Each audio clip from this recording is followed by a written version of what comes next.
So in this video we're going to see if it's worthwhile doing a DIY PPF installation or not, or is it worthwhile going to professional. So what we're going to do is we're going to apply PPF to the front bumper of this car, which is a Tesla Model X. And so what we've done is we've purchased a PPF kit from a company called R-Vinyl. Now they're based in the United States, in New York, and they only ship within the USA. So however we've got this kit here, I have a friend in the US who's shipped this to me, so thank you very much, John, if you're watching. And so what we're going to do is we're going to apply this PPF kit, which is pre-cut to this particular car, and then after that we're going to apply a 30 centimeter strip across the front of the bonnet as well. And hopefully we can do that within the next couple of hours, and at the end of it we'll give you our verdict whether it's worthwhile doing this yourself or getting a professional to do it for you. Now, to put things in context, I'll go through the prices at the end, as in how much would it cost from a professional shop and how much this whole kit has cost me. Now the thing is, to do this you actually need to be, or it's preferable, far more preferable to be indoors than outdoors. Now I don't have a garage, but my good friend here has kindly lent me his garage, and without his help this would have been very difficult to do. And by looking at his garage, I definitely have garage envy. I mean, not only is it a garage, but it's actually well set out. Right, so let's get on with this application. So to start with, what we've done is we've cleaned the front bumper. We've washed it a couple of times, wiped it down with alcohol, and just to make sure there's no marks on it. And there are a few ones that we can't get off, but I don't think we can do much better because we've got some marks here, but I think these are actually road chips, so we can't get those off. So the next stage is to prep the vehicle and then get the film out.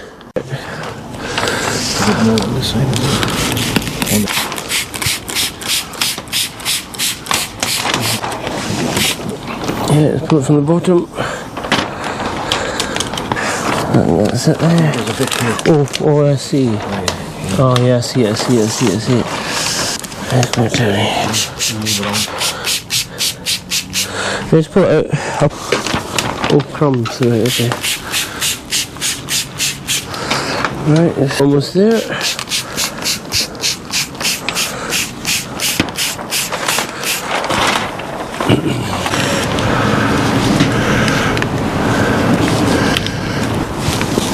It's pushed along this way a bit. So, crumbs. Yes, I forgot it was slippery.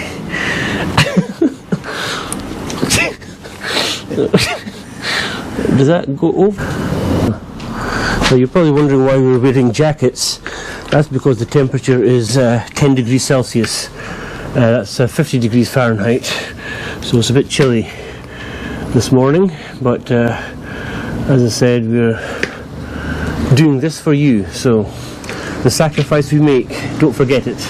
Make sure you like the video. Yeah, no, it's gone off centre here. Centre's down here, so. The end of the installation now, and it's just getting the final details sorted out, and I'll go over these with you in just a moment. Oh. So we've done the whole bonnet, the whole bumper rather. And there are a few issues that we've had here, such as this point here. We've got some trapped air or trapped liquid in here. We've got one here as well to let the liquid out, because it's quite hard to peel back the whole area. And then we've had these sections here, but we're going to heat treat these with a heat gun just now. We'll see how we work on there. And around this side again, we've got a few fingers showing underneath the headlamp, and we've tried to use some tack solution, but that's not quite worked as expected. So we're going to use a heat gun here as well. And there were also a few bits of misalignment with these fins in the front, which I didn't quite realise, which we hadn't quite done accurately enough. And also there's no cutouts for the parking sensors, so I'm sure the parking sensors will work just as well, but it would be nice if they were cut out. It makes it easier to line up if it has more markers on it. So as I said, other than that, the film is fine. Right, we've come to the end of our installation, and it's about 95% successful. We do have a few points where we can't get rid of some of these finger marks along here. We have tried some tack, so next thing we're going to do is use a heat gun, and hopefully that will iron out these issues here. And then as you move further down, there's a few bits of trapped water here, and we're going to try to get these out with the heat gun as well. And we've made some misalignment issues here as well. Although it came pre-cut, we didn't line up the fins correctly. But one thing I'm disappointed about is the area of the bumper that's not covered. That's this section here. The bottom part of it is not covered at all, and I would expect that's a fairly important part to be covered. So that area is not covered at all, which is a bit disappointing. But what they do give you is some film to cover this section of the bumper, which is the chrome grille. Now we're not going to cover that at all, because we've got a carbon fibre piece that's going to fit over that, and I'll show you that later on in the video once we finish off. But other than that, it seems to have gone relatively well. I couldn't have done it without the help of my good friend here. I think the chances of me doing that successfully without him are very low, to be fair. So thank you very much for that. And that seems to be working quite well. It's taking out the creases. Yeah, it seems to be working quite well. But the main one is this one here. Oh, this one here. Yeah, so push these edges underneath the headlamp. And the trick is not to make it too hot that you melt the film. But I think there's less chance of that happening, because you're more likely because the heat is quite intense, so it's going to burn your skin first before it burns the film, I think. So we're almost finished now. Just one last bit to do. We're going to put 30cm film all along the front bonnet, just so it helps with some road chips as well. So this came from the same company, our vinyl, and we just cut it to size. They give you a 6-foot strip. I think that's about the smallest they make, and then you just cut it to size once you've applied it. Yeah, so we're just going over the car with a heat gun now, just to take out any blemishes that are left behind, and there are a few, in all fairness, but you can't really see them on camera, but there are visibly a few. But on the other hand, this is the first time we've done this, and so therefore that is to be expected.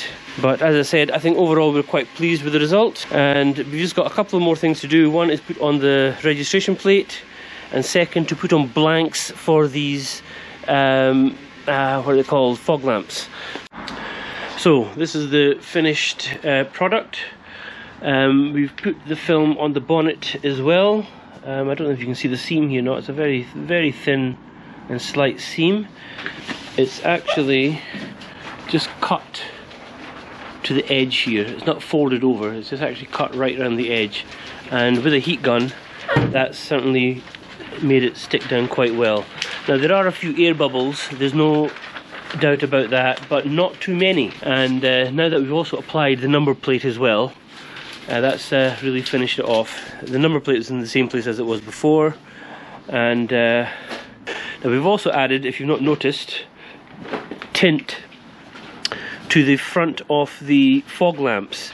And the reason I've done that is to match in with the dechroming of the car, because I've dechromed the front fins here, and these ones weren't dechromed. Obviously you can't dechrome them because they're inside the lens, so so that's why I've tinted the it's a pre-cut tint that you get from our vinyl as well. Same company supplied it, and so it comes as a pre-cut piece, and that was very simple to apply. It's actually a sticker, it's not actually a PPF. So it's actually a tinted sticker that sticks on, and again, no air bubbles in there. That was relatively really easy to apply. So that's the finished product. Just one more thing to do, which I'll do probably tomorrow, is add the carbon fiber cover for this piece of chrome, and that'll be us. So as I said, I think it was yesterday that we were doing the film, the last piece is to put this decal, this overlay on, which is a carbon fiber piece which matches the back of the car. I'll just show you that now. So what we've done in the back of the car, we've covered the chrome with this carbon fiber overlay and removed the badge, but we might put a white sticker, a white decal on the back for the badge. I'm not sure if we're going to do that yet or not, but that's to match the front. That's to match the front there. So all that's required is to peel this off with some 3M tape, and that should stick it on. This incidentally came from a company called RPM Tesla in California. They actually do ship out all over the world, unlike our vinyl. So I'll put this on and show you what it looks like. Of course, before we put it on, the first thing is to prep it with some isopropanol, just to get it clean. That's more likely to it'll increase the adhesion. So there you have it. That's the final piece in the puzzle there. The carbon fiber cover on, and now what we'll do, I'll go inside and I'll go over the final costs of this little project and let you know, in my opinion, if it was worth it or not. So how much did this project finally cost in the end, and was it worth it? Well, the PPF for the bumper cost $299. Then the strip that goes over the bonnet, that cost an additional $100. Then the tints for the fog lamps, that cost $20, and once you add in the tack solution and the polish and other ancillaries, that was another $50. So altogether it cost $469, which is equivalent to around £375. Now, in addition to that, it cost another $60 to actually ship it over from the US.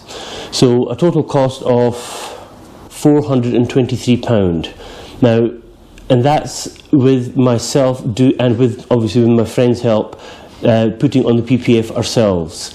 So if you were to go to a professional shop, they would charge you at least £200 to apply this kit on for you. Or if you went to a shop where they supplied the PPF and they cut it down to size themselves, I was quoted £1,200 just for the part of the bonnet and the full bumper. Now, is it actually worth doing that, considering this product will only last around 3 to 4 years? Is it worth it protecting it from the stone chips? Personally, I think it's a complete waste of money. You're cheaper just getting the bumper re-sprayed every 3 or 4 years if you really want to, because it's not going to cost you $1,200 to respray the full bonnet. At the very most, certainly in Edinburgh, to respray the bonnet on this car will cost you around, say, £300 or £400. Absolute maximum, maybe £400 at the very most. So is it really worth going through all this trouble of putting on PPF? I just think it's a waste of time, but as I said, that's just my opinion. Please comment below if you disagree. Now, if you have a very expensive car, for instance, where the paint is maybe 7 or 8 layers of paint, for instance, and it'll cost considerably more, then perhaps, yes, it is worth it. Or if you do a lot of off-roading, perhaps it is then. But other than that, I just think it's a waste of time for most people. But as I said, that's just my opinion. Please feel free to disagree. Anyway, that's the end of this video. Please like and subscribe if you learned anything, and I'll see you in the next one.